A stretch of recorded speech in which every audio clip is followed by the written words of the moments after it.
Before you become a qualified doctor, you have to complete your internship.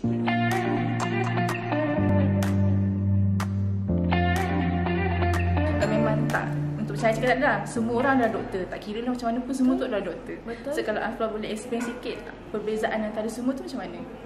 Okay. Let me Google definition doctor. Okay, so basically, Google says doctor is a person who is qualified to treat people who are ill, ataupun a person who holds the highest university degree lah. So the highest university degree will be like yang PhD lah kan. Okay, so a person who is qualified to treat people who are ill is maybe orang yang graduate MBBS lah. Tapi in Malaysia, actually in other countries juga, before you become a qualified doctor, you have to complete your internship dulu. You have to be a medical intern macam kat US, and then in Malaysia you have to be houseman. Kalau medical intern or housemanship, basically you have to complete the minimum 1 or 2 years of like training in the hospital. So in Malaysia it's 2 years, in Singapore it's 1 year. Depends on the country lah. In a lot of countries actually like 1 year lah. UK pun 2 years sebab dia ada F1, F2 I think. So that is housemanship. So if you don't complete housemanship, you are not allowed to practice outside. So you are not qualified yet in that country to treat patient, even though you have a medical cert. Okay, soalan kontroversi. So since apa cakap macam tu kan, adakah housemanship ni boleh dipanggil sebagai doktor? Okay, based on definition, person who is qualified to treat people who are ill, I think housemanship is important, like it provide a training ground lah. So basically when you are like very young, you just fresh out of university kan, you might not know real patient stories lah. Even though you learn masa clinical school, tapi you don't actually treat them. So housemanship actually provide you the platform, the grounds for you to learn. So I feel like as housemen, we are doctors in terms of knowledge, but we might not have the soft skills yet lah. But the patient still can call you doctors. Yeah, because we are doctors like MBBS, like but we are not allowed to go out and then like do private practice lah.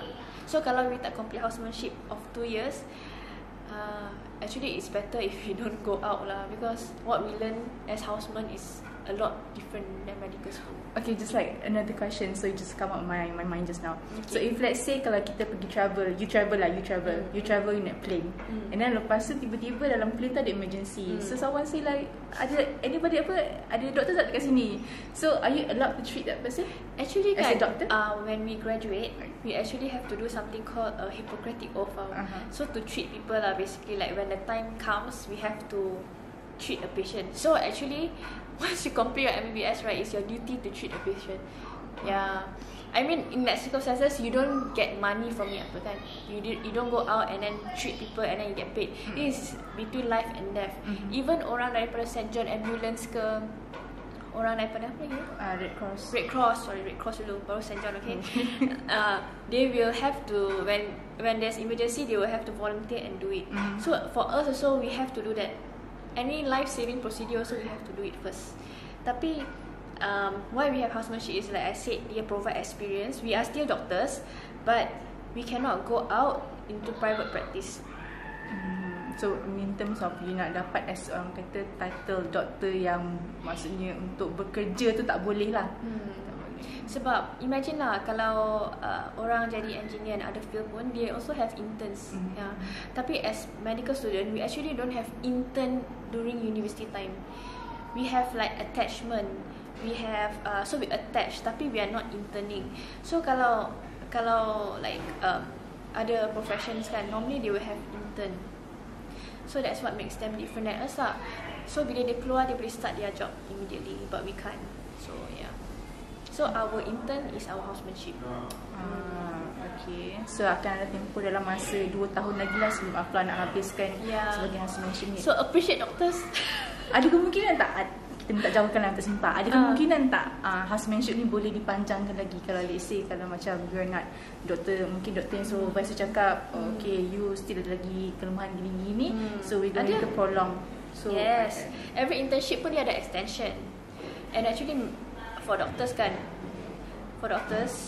sad to say our extension rate is high. And it depends on your hospital that you go to. The more famous the hospital, and so it will have like more cases lah, so you have more specialists and all that. Normally the extension rate will be higher. Make sense? So contohnya kalau hospital, okay, kita divide hospital. This another issue. Not issue. This another topic. So hospital they have like first, second, third centers. Yeah. So meaning the third center is all the referral, all the susah case akan pergi the third. Okay. Okay. Third tier lah. They call it third tier. Okay. If I'm wrong, you can just comment kat bawah. Okay. But basically, how it works is that all the centers, like the first and second, will send to the third. Then the second can receive patients from the first, that kind of stuff lah.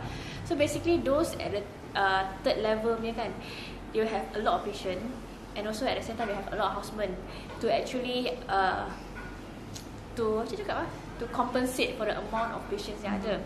So normally this type of hospital, the tertiary punya, they will have a higher extension rate lah, I guess. I'm not sure, maybe I'm wrong, but higher extension rate. So the one that is like the first and second will have slightly lower extension rate lah. And it's very common because dia nak kita basically housemanship as a safe doctor. Meaning that we must not cause damage to our patient. So nak pastikan betul-betul yang doktor tu sendiri orang kata mampu untuk berdiri sendirilah bila diorang dah habis housemanship tu. Betul. Or in other words, competent to be doctors.